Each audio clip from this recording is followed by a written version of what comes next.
all-new episode of the Jeremy White Podcast, Tuesday at noon. Available wherever you stream. Catch up on past interviews and episodes on demand now. Subscribe so you don't miss any of it. Yo, what's going on, man? How's it going? Thank you guys for having me. In the hood, what's happening? Well, a brand new record's called Tell Me About It Tomorrow. He's going to be hitting the road with a whole bunch of tour dates this fall, including tour dates and stops with Machine Gun Kelly all across the U.S. and hitting the U.K. and hopefully bringing it to Canada and sometime in 2022. We need him to get up here, come to Montreal, see this stuff live. Welcome to you out. There he is, Jaden, everybody. How's it going, man? How's it going, dude? I'm really excited. Like, you saying all that stuff for me is like me getting hyped up. I'm ready to see everybody in person.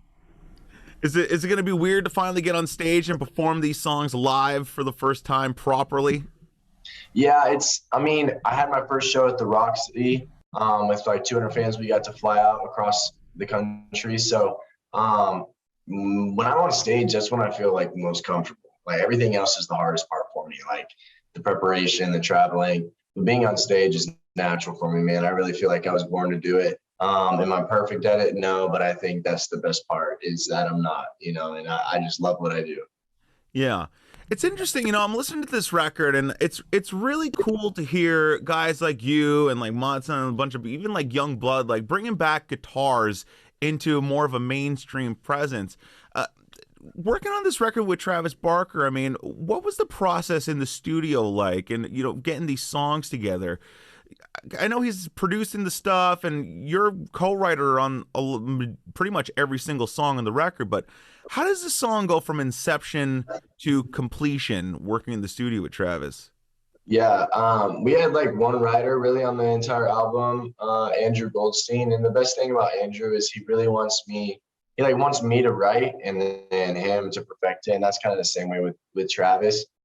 We create every song from scratch. The only songs that weren't from scratch were probably Better Off Dead. That was a song that Black Bear wrote with Lau. And I usually don't take songs and cut them that other people wrote, but I felt like it was a great opportunity just because I have a lot of respect for Black Bear and Lau. So I felt like I couldn't pass that up. But everything else is super organic, man. Like I am really centered in on melodies. Like, that's something I'm really good at writing. And so we'll start with like a melody, or we'll start with a guitar riff, and we just work our way up. Travis is the best at learning how to delegate, and really just get everything in order. And then he's straight up honest with me too. If something's not cool, he's like, that's not cool. And I'm like, all right. And I'm like, yeah, all right, I trust you. It took a while for me to, drop my pride, but as soon as I did, the album became what it needed to be. Totally. And the sitting in the studio, just the guitar is so prominent on the record. Who was the main guitar player on this album? Andrew.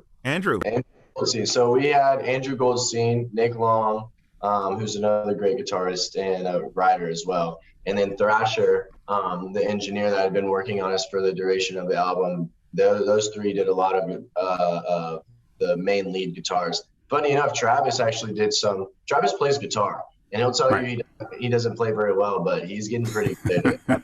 And I think he's on a couple other songs. I could be wrong. Talk to me about how you got connected with Andrew, because he's worked in the past with Demi Lovato, Celine Dion, Cody Simpson, some of the more sort of pop-oriented artists. How did that connection come about?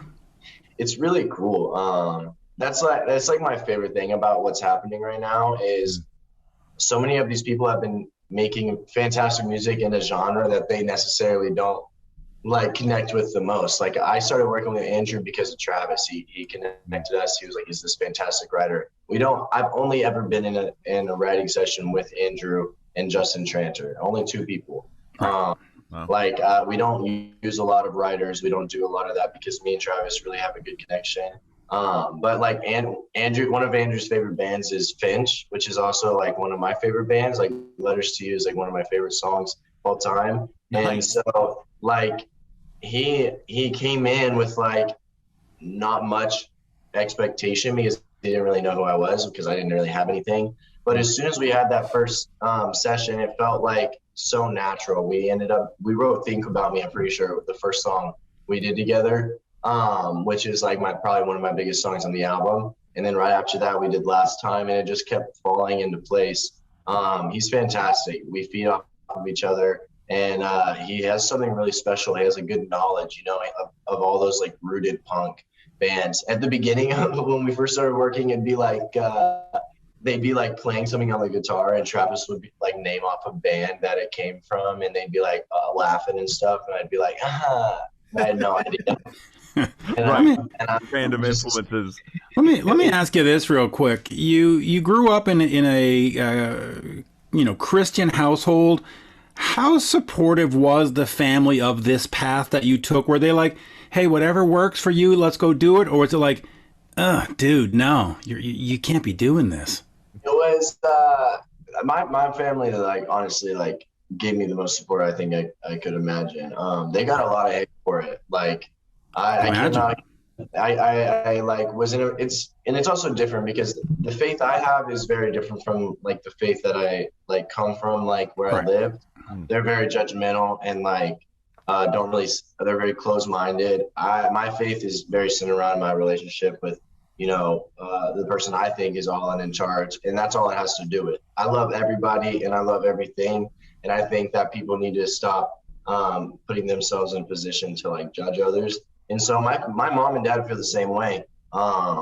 They loved everything. Like they didn't tell me shit, dude. They were like, I just went to LA and they definitely missed me. My mom like cried every time I talked to her on the phone.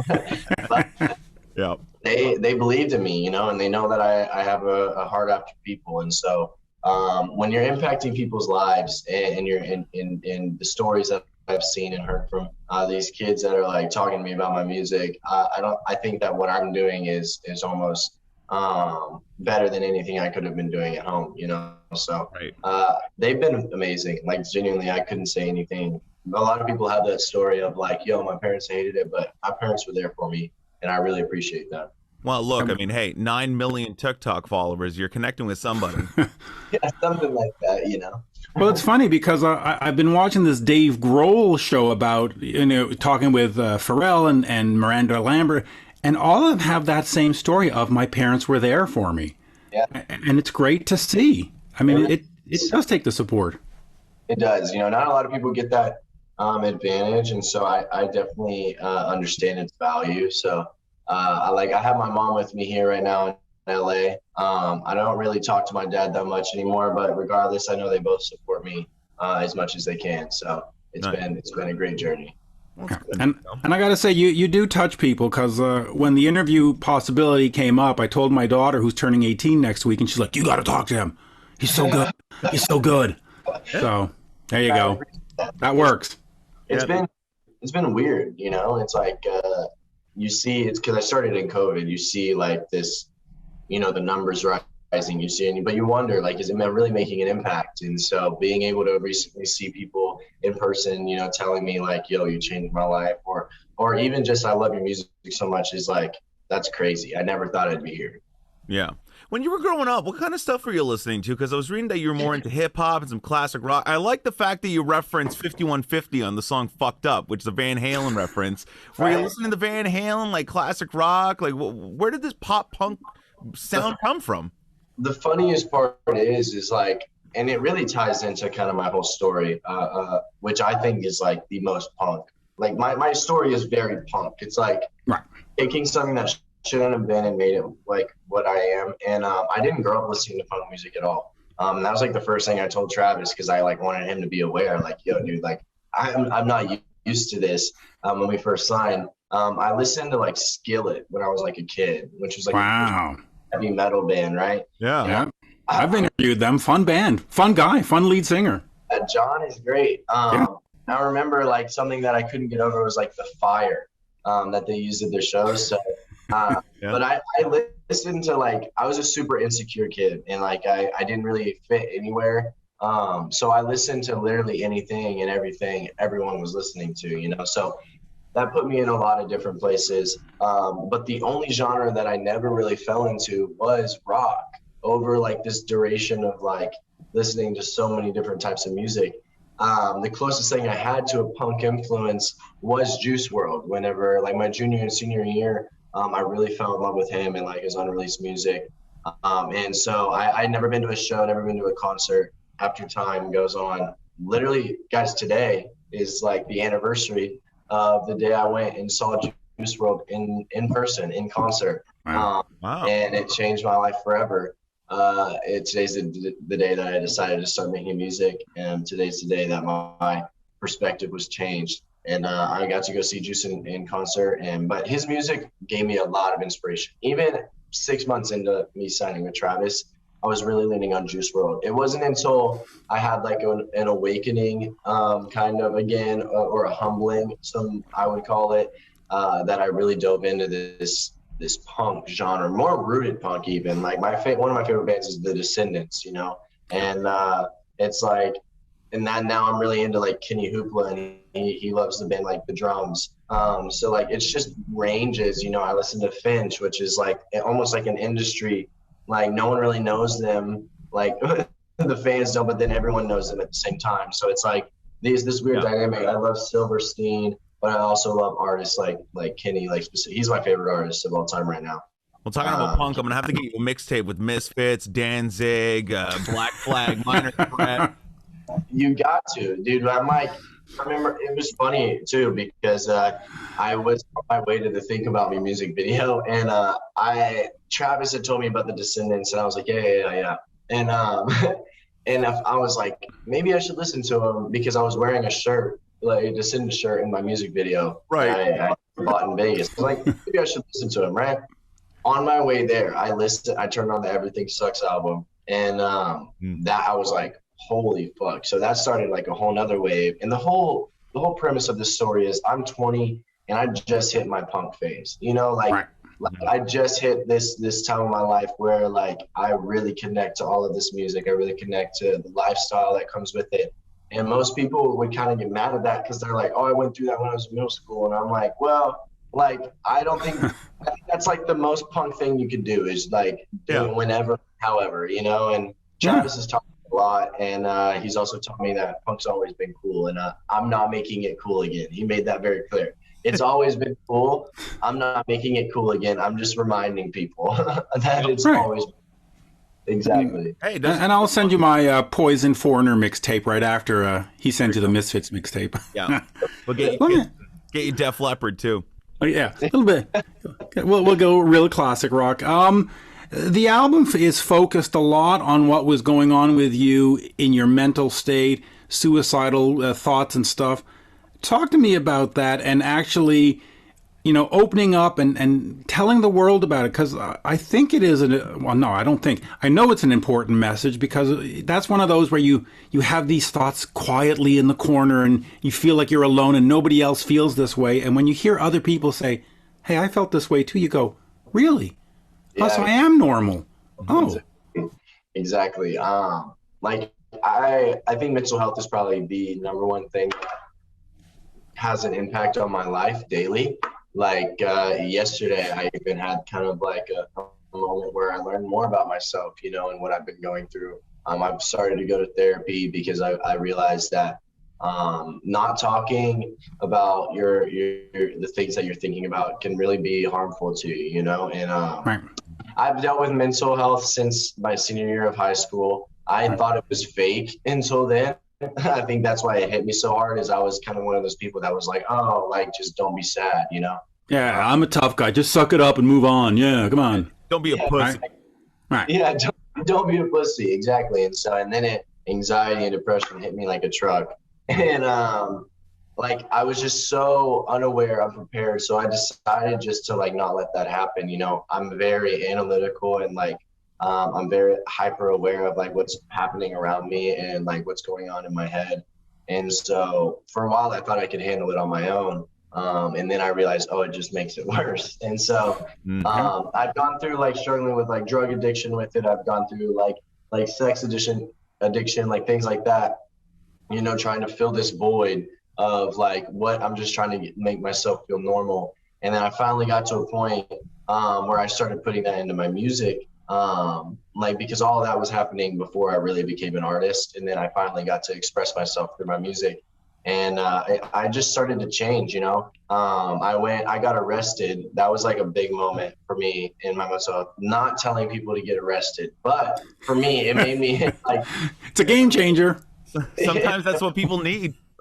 Yeah, and for me personally, I needed it. It made me hit rock bottom. I was like left alone with just myself in the cell, and I realized like I didn't like who I was left with. So I wanted to do the things that I could do to help myself. And above all, like the whole reason I'm making music is because I really care about people, and I know what Juice WRLD did for me.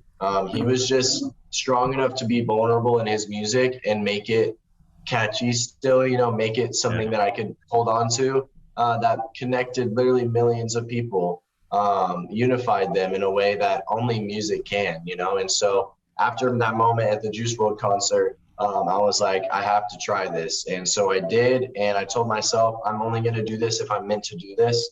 And every time it comes to it, it seems like that's what I'm meant to do. So especially after this last show and the response I've been getting, people are actually getting my message from my music, which is crazy because I dreamt of it happening, but I never thought people would ever actually understand.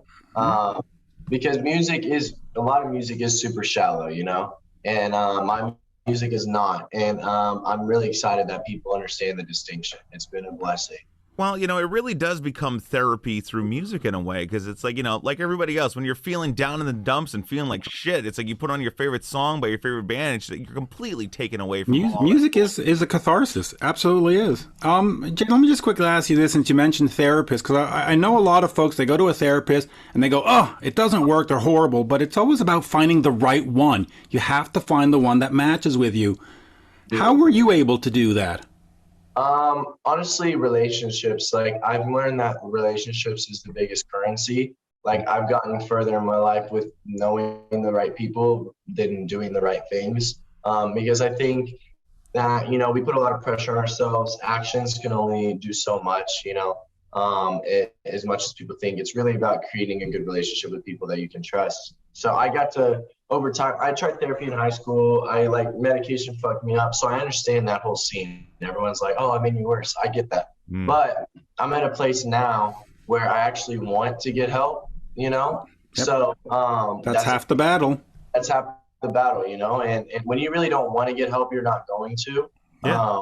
When you don't want to get better, you probably won't. It will be much harder for you. So I got to a point where I was like, I really want to be healthy before I go on tour. I started talking to different people, and I found this fantastic lady that what she does for me is makes me feel like she actually understands what I'm going through, you know? Yeah. And that's all someone really needs. Like you said, I feel like she believes me, you know, like talking about mental health, talking about these things, you say it to people and no one knows what to say. Because either they're going through it or they just are like taken off guard. And you have to give yourself to the process. If you refuse to give yourself to the process, it won't work. No matter how good the therapist or the drugs are, it just won't. Totally. And the cool thing is that we live in a world now where it's like, you know, when he and I were in high school, it was totally bullshit to talk about mental health and all. But now it's totally cool. Everybody's talking about it. Listen, when I was in high school, it was, oh, shut up and pick it up and go do some push-ups and Yeah. Throw some dirt on it. Exactly. Yeah. But yeah, now, and it also has to be careful because I think a lot of people have started to glorify like mental issues, not necessarily like the different things, because like social media becomes like, I'm depressed. And like, I think people should be really careful about what they say to who, and, you know, and just be careful about what you wish upon yourself, you know? Yeah. Because it does get to it. Like I actually literally wrote this in one of my songs, No Vanity. I wrote, I think I'm addicted to the feeling of depression. And it's because that's what happens, you know? It's like a place to sit. It's a place to categorize yourself and kind of take the pressure off of, like, at least feel like you know who you are. But that's what therapy is supposed to do. Instead of like glorifying the illness itself, find someone that you can connect to, and you can, oh, I go to this therapist, like, oh, I'm dealing with this. Like, I'm learning about a bunch of different things. Like recently, I've been understanding like different, you know, there's a lot of different mental illnesses that are out there. And for me personally, I think I'm struggling with very specific ones. Like recently, I've been looking at PPD, which is paranoid personality disorder. I'm actually going to a psychologist pretty soon to figure out what's going on. And it's not because I want to be trapped by that, but me knowing that happens to other people, you know, other people who are associated with this, helps me feel like I'm not just crazy, you know, and that's how a lot of people feel. So it's really about, it's about trial and error also. Just be open and be honest. If you go somewhere and you really don't like it, then be honest. Tell somebody and don't do it. But always be looking for the next day. Always be looking for the next moment. Totally. That's why I like bringing Mitch Lafon in this with his Masters of Psychology, because we get nice and deep in conversations like this. That's what I'm here for. The Masters of Psychology helps. Well, I know we got to wrap up, but just real quick, that Fender box behind you, what's going on back there? Is that a new guitar or something, or? Oh, this is a great story. All right. I'm going to hide it real quick. Okay. So this is the thing with Travis. Travis doesn't do things like I don't know what the word is. Underwhelmingly, let me say. Okay. He always goes above and beyond, right? Right. I'm like walking out of the studio yesterday, and he's like, he's so nonchalant. He's just the coolest guy ever. I really can't even cap. Like, he really is just the coolest guy ever. We're walking out, and he's like, oh, those are your gifts for the album. And it's literally just like 10 boxes of like, they're giant. They're just huge boxes. And he was like, I was like, what is it?